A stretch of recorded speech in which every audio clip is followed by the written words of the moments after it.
الحمد لله رب العالمين،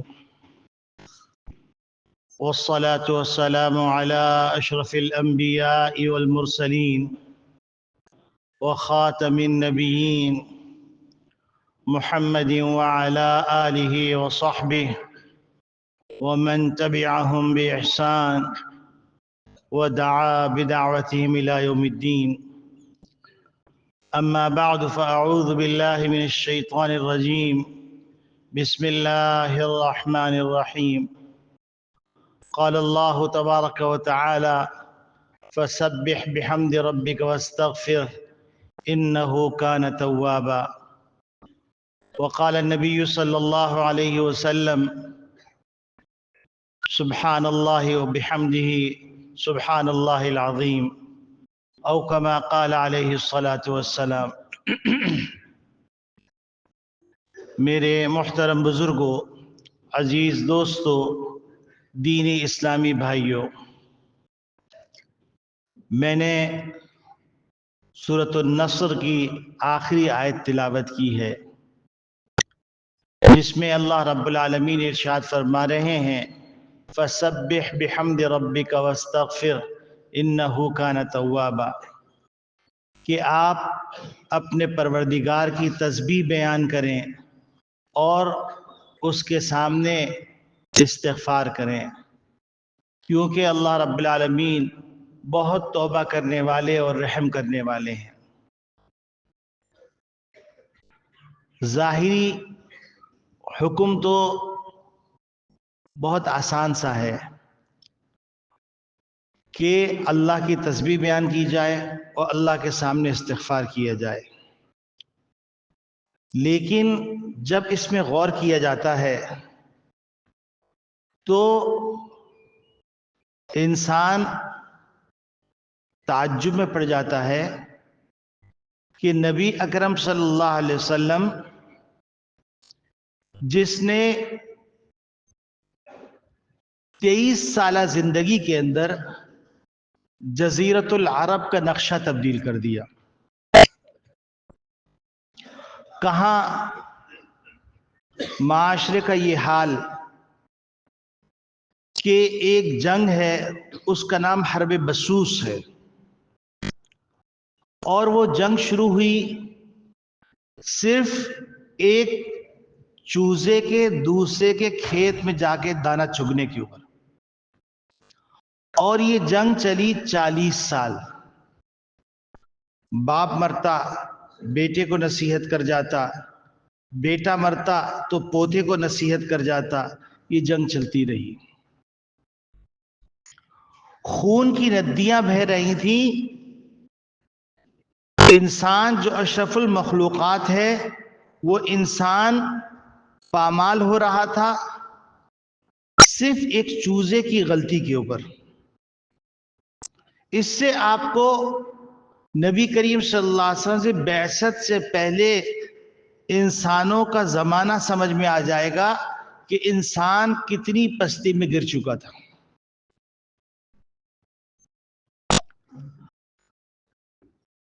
اشعار کے اندر قبائل کی عورتوں کے محاسن بیان کیے جاتے اور فخر کیا جاتا، اور گھروں کے اوپر جھنڈے لگائے جاتے اس بات کی علامت کے لیے کہ اس قبیلے کی یہ عورت بازاری ہے۔ شراب انسان کی گھٹی میں داخل ہو چکی تھی، اور شراب ایسے پی جا رہی تھی جیسے پانی پیا جاتا ہے، اور شراب کی اتنی قسمیں تھیں کہ ان کے الگ الگ نام تھے۔ ابھی بھی جب عرب کی تاریخ آپ پڑھتے ہیں تو آپ کو لگے گا کہ شراب کی کتنی اقسام تھی، صبوح کون سی ہے، غبوق کون سی ہے، پھر تمر سے بنی ہوئی شراب کے نام کیا ہے، کھجور سے بنی ہوئی شراب کے نام کیا ہے، پھر ان سے ملا کر جو کاکٹیل تیار کیا گیا اس کے نام کیا ہے، دوپہر کی شراب کے نام کیا ہے، شراب پی کر چلنے کا انداز کیا ہے۔ آپ یہ سمجھیے کہ ان کی رگوں کے اندر خون کی جگہ پہ شراب دوڑ رہی تھی. پستی کا یہ عالم تھا. اور کوئی آدمی کسی آدمی کو برداشت کرنے کے لیے تیار نہیں تھا. جزیرت العرب کی پستی کا حال یہ تھا کہ اس زمانے کی دو سپر پاور جو مثقف تھیں، جو تہذیب و تمدن کی معراج سمجھی جاتی تھیں، رومن امپائر اور پرشین امپائر، وہ بھی ان کو اجڑ اور گوار سمجھ کے اپنی حکمرانی کرنا، ان کے اوپر حکمرانی کرنا اپنے باعث عزت سمجھتے تھے، باعث نفرت سمجھتے تھے، باعث ذلت سمجھتے تھے. یہ صورتحال. اور اس صورتحال کے اندر نبی کریم صلی اللہ علیہ وسلم اعلان فرما رہے ہیں کہ یا ایھا الناس قولوا لا الہ الا اللہ تفلحوا.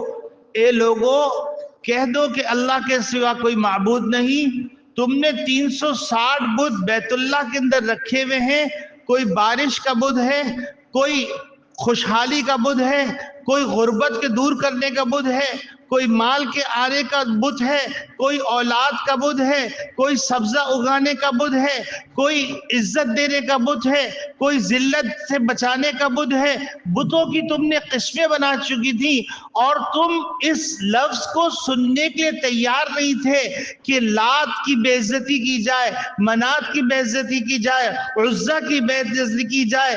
تم اس بات کے تیار نہیں تھے. اس وقت نبی کریم صلی اللہ علیہ وسلم تنہا اعلان کیا یا ایھا الناس قولوا لا الہ الا اللہ تفلحوا.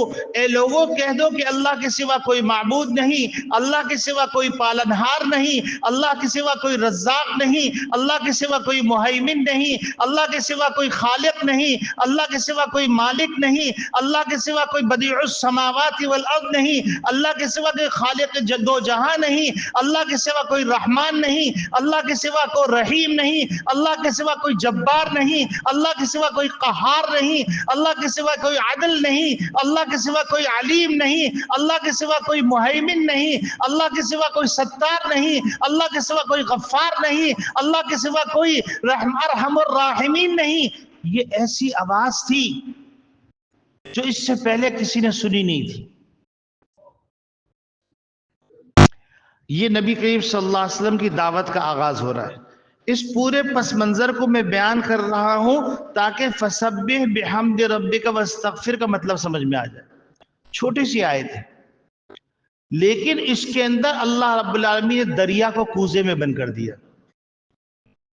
اب انقلاب آ رہا ہے.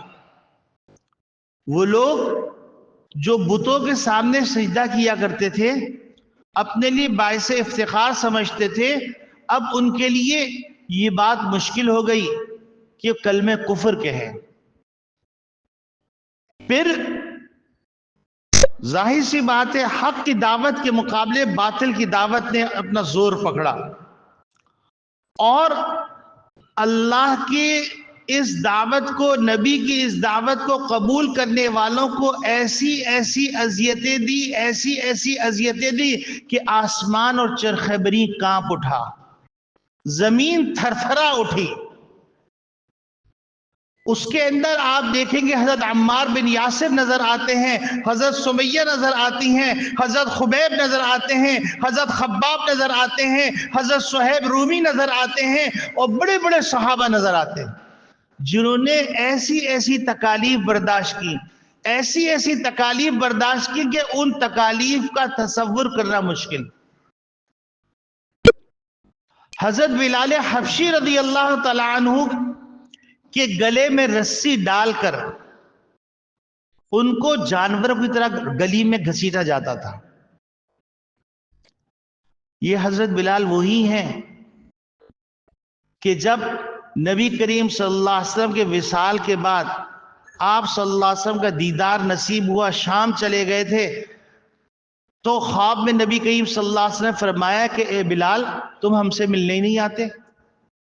حضرت بلال نے وہیں سواری لی اور روانہ ہوئے، مدینہ طیبہ پہنچے۔ مدینہ طیبہ پہنچنے کے بعد اب لوگ فرمائش کر رہے ہیں کہ اے بلال اذان دے دو۔ حضرت بلال حبشی رضی اللہ تعالیٰ عنہ فرما رہے ہیں کہ میں کیسے اذان دوں؟ میں جب اذان دیتا تھا، جب میں اشہد ان محمد رسول اللہ کہتا تھا تو نبی کریم صلی اللہ علیہ وسلم کے چہرے انور کی نگاہ پڑتی تھی۔ آج وہ جگہ خالی ہے، میں کیسے اذان دے دوں؟ صحابہ نے مشورہ کیا کہ نبی کریم صلی اللہ علیہ وسلم یہ صحابی، نبی کریم صلی اللہ علیہ وسلم یہ مؤذن، نبی کریم صلی اللہ علیہ وسلم جن کو اذان کے رتبے سے سرفراز فرما کے گئے، نبی کریم صلی اللہ علیہ وسلم جن کو بیت اللہ پہ کھڑا کر کے فتح مکہ کے موقع پہ اذان دلوائی، اس بلال سے آج اذان دلوانی ہے۔ تو انہوں نے اندازہ لگایا کہ یہ بلال برداشت نہیں کر پائیں گے، تو حضرات حسنین کو تیار کیا۔ حضرات حسنین آئے، حضرت بلال حبشی رضی اللہ تعالیٰ عنہ سے کہا کہ اے بلال، کیا آپ ہمارے نانا کی زبانے کی اذان نہیں دیں گے؟ حضرت بلال نے کہا اے میرے لخت جگرو، تمہاری فرمائش کے بعد میں رک نہیں سکتا۔ حضرت بلال اذان دینے کے لیے کھڑے ہوئے۔ جب اشہد ان محمد رسول اللہ کہا تو نبی کریم صلی اللہ علیہ وسلم کا دیدار نہیں ہوا، بے ہوش ہو کے گر گئے۔ پورے مدینے کے اندر کوہرام مچ گیا، عورتیں گھروں سے باہر نکل آئیں، بچے باہر نکل آئے کہ شاید نبی کا زمانہ واپس آ گیا، نبی کریم صلی اللہ علیہ وسلم واپس آ گئے۔ وہ بلال جن کو اللہ رب العالمین نے یہ شان عطا کی کہ نبی کریم صلی اللہ علیہ وسلم معراج پہ گئے تو حضرت بلال حبشی رضی اللہ تعالیٰ عنہ کی آواز نبی کریم صلی اللہ علیہ وسلم کے آگے سنائی دے رہی ہے۔ نبی کریم صلی اللہ علیہ وسلم دریافت کیا یہ کس کی آواز ہے؟ تو کہا کہ یہ حضرت بلال کی آواز ہے۔ حضرت بلال نبی کریم صلی اللہ علیہ وسلم آگے کیسے چلے گئے؟ تو جواب دیا یہ اس لیے کہ آپ جب چلتے تھے تو بلال آگے چلتے تھے تاکہ کوئی راستہ، کوئی کانٹا، کوئی تکلیف دہ چیز کو ہٹا دیں، تو اللہ رب العالمین نے اس سنت کو بھی باقی رکھا۔ یہ بلال حبشی رضی اللہ تعالیٰ عنہ تکلیف اٹھا رہے ہیں۔ جو لوگ جون جولائی کے اندر جزیرۃ العرب گئے ہیں وہاں کی گرمی کا اندازہ ان کو، اور وہاں پر جو ریت کی تپش ہے اس کا اندازہ ہے، اور وہاں جب پتھر کی سلیں گرم ہو جاتی ہیں تو اس پہ روٹی پک سکتی ہے۔ اور ابھی اس قریب زمانے میں تجربہ کیا گیا کہ گاڑی صحرا کے اندر چلائی گئی اور ایک جگہ روک کر صحرا کے اندر ڈیش بورڈ کے سامنے جو گاڑی کا بمپر اور اس کے اوپر جو تختہ ہوتا ہے اس کے اوپر انڈا توڑا تو انڈا بوائل ہو گیا۔ گرمی کا یہ عالم، اس عالم کے اندر حضرت بلال حبشی رضی اللہ تعالیٰ عنہ کے سینے کے اوپر گرم گرم سلے رکھ کر کہا جاتا تھا کہہ دو کہ اللہ کے سوا کوئی معبود نہیں، اس کا انکار کر دو، کہہ دو لات معبود ہے نعوذ باللہ، عزا معبود ہے نعوذ باللہ، اور منات معبود ہے نعوذ باللہ۔ حضرت بلال حبشی کہہ رہے ہیں احد احد، اللہ کے سوا کوئی معبود نہیں۔ یہ نبی کریم صلی اللہ علیہ وسلم کے صحابی، یہ زندگی کے اندر انقلاب آ رہا ہے۔ حضرت صہیب رضی اللہ تعالیٰ عنہ ہجرت کر کے تشریف لا رہے ہیں تو آپ اندازہ فرمائیے کہ راستے میں ان کو روک دیا گیا۔ حضرت صہیب کوئی چھوٹی چیز نہیں تھے، شہزادے تھے۔ ان سے کہا گیا کہ تم یہ دولت تم نے مکے میں کمائی ہے، اب تم مکہ چھوڑ کے جا رہے ہو تو یہ دولت تمہیں چھوڑنی پڑے گی یا اسلام چھوڑنا پڑے گا۔ انہیں اپنی تمام زندگی کی پونجی اس کلمہ لا الہ الا اللہ پہ قربان کر دی۔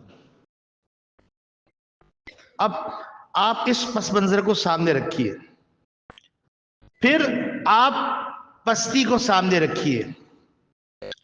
اب آپ دیکھیے اوس و خزرج جو ایک دوسرے کے خون کے پیاسے تھے، وہ اوس و خزرج آج نبی کریم صلی اللہ علیہ وسلم کے معجزہ ہے کہ جو ایک چوزے کے اوپر لڑ رہے تھے وہ اپنی زمینیں مہاجر صحابہ کو حوالے کر رہے ہیں، کہہ رہے تم آئے ہو، نبی نے تم کو ہمارا بھائی بنایا ہے تو آدھا مال تمہارا آدھا ہمارا۔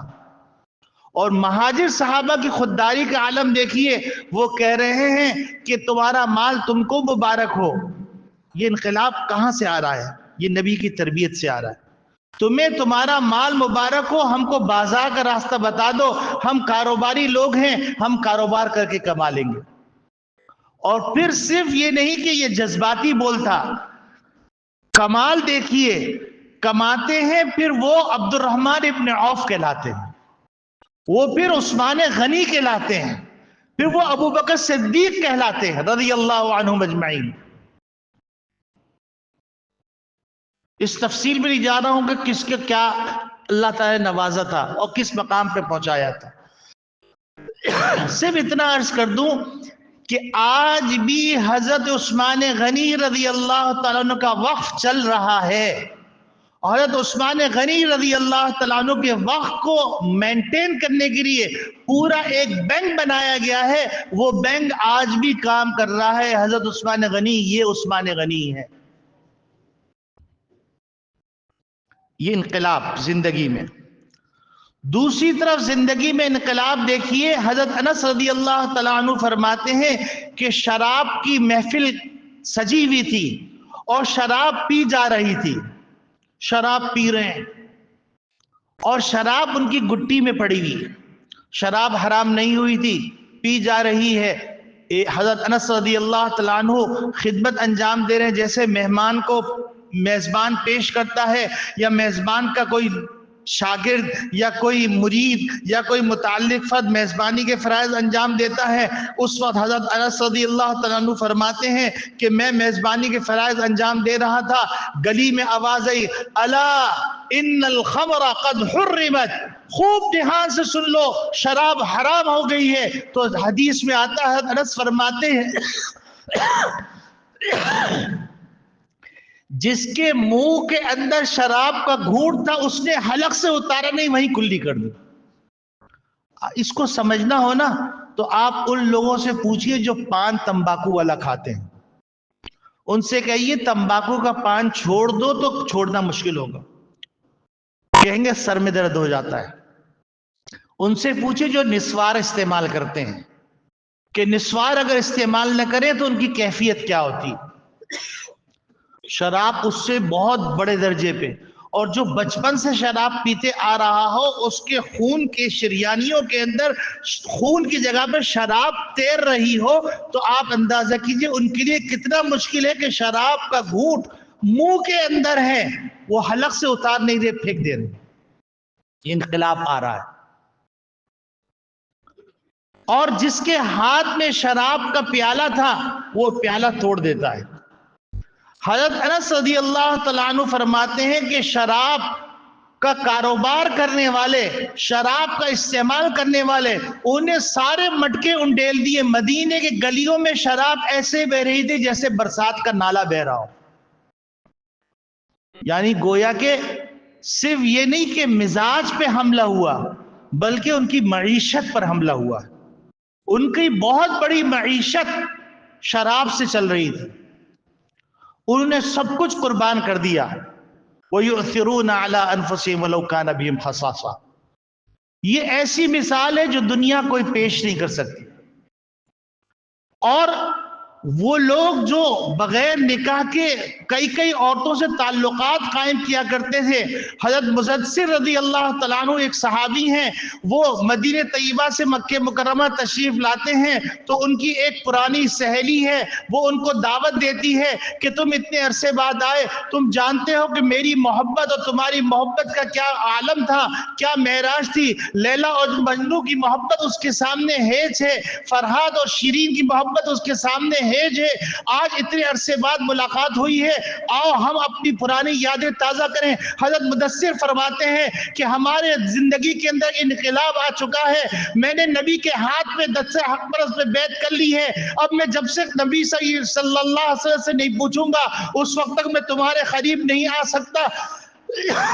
تو وہ کہتی ہے چلو تم مجھ سے نکاح کر لو۔